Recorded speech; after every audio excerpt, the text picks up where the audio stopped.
Lakhtar Yogiraj gas agency પર gas cylinder લેવા માટે લોકોની ભીડ જામી હતી. જો કે સિલિન્ડર બુકિંગ માટેનો ઓટીપી પડતો નહીં હોવાના કારણે જૂના બુકિંગ કરેલા ગ્રાહકોને આજે સિલિન્ડર આપવામાં આવ્યા હતા. આ અંગે સુરેન્દ્રનગર તંત્રએ અપીલ કરી છે કે જિલ્લામાં ઘરેલું એલપીજીનો જથ્થો ઉપલબ્ધ છે, જેથી ગભરાટમાં ખોટી સંગ્રહખોરી ગ્રાહકોએ ના કરવી.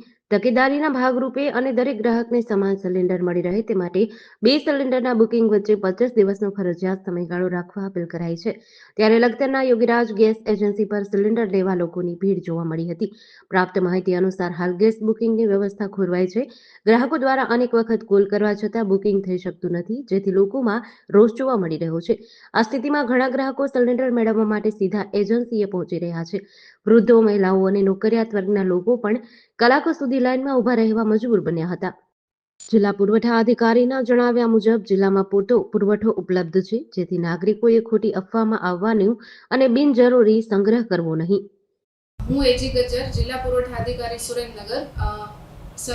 સુરેન્દ્રનગરના રહેવાસીઓના ધ્યાને મૂકવા માંગુ છું કે હાલની પરિસ્થિતિઓને ધ્યાનમાં લઈને આપણા જિલ્લાની અંદર આવશ્યક ચીજ વસ્તુઓનો જથ્થો અને તેનું નિયમન સતત જળવાઈ રહે તે માટે થઈને માનનીય કલેક્ટર સાહેબ સુરેન્દ્રનગરના સતત માર્ગદર્શન અને સૂચનાથી જિલ્લાની અંદર દરેક જગ્યાએ પેટ્રોલ અને ડીઝલનો પૂરતો જથ્થો અવેલેબલ છે અને ક્યાંય પણ કોઈ પણ પ્રકારનું શોર્ટ સપ્લાય કે શોર્ટેજ છે એ હાલ ધ્યાન પર નથી. માટે દરેક રહેવાસીઓને વિનંતી છે કે પેટ્રોલ અને ડીઝલ બાબતે કોઈ પણ પ્રકારની ખોટી અને ભ્રામક માહિતી કે કોઈ ખોટી અફવાઓ પ્રત્યે દોરાઈ અને આપ એનો ગેરકાયદેસર સંગ્રહ કે કોઈ પણ પ્રકારની કાળાબજારી જે છે એ કરો નહીં.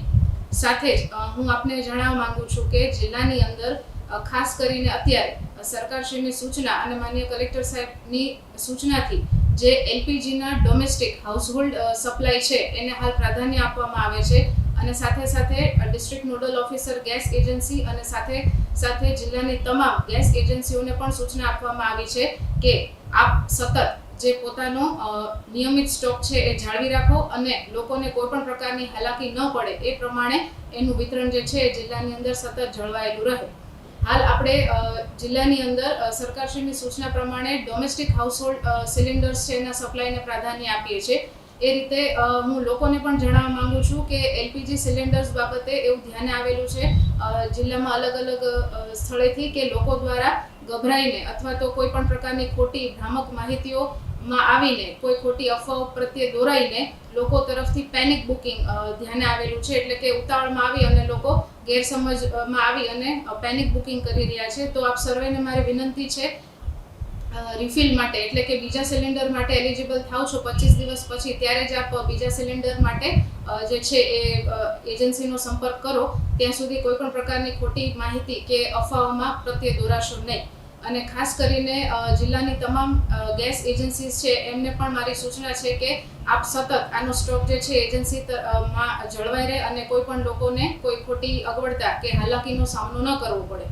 આ સાથે જ માનનીય કલેક્ટર સાહેબના સૂચનાથી અને એમના માર્ગદર્શન હેઠળ જિલ્લાના તમામ તાલુકાઓમાં મામલતદારશ્રી, નાયબ મામલતદારશ્રી તથા જિલ્લા પુરવઠા અધિકારીની ટીમ દ્વારા સતત ગેસ એજન્સીઝ અને અલગ અલગ સ્થળોએ જે છે એ ચેકિંગ હાથ ધરવામાં આવી રહ્યું છે, જેથી કરીને કોઈ પણ કાળાબજારી, સંગ્રહખોરી કે એવી કોઈ પણ ગેરકાયદેસર પ્રવૃત્તિ છે એ આચરે નહીં એવી અત્રેથી સૂચના છે.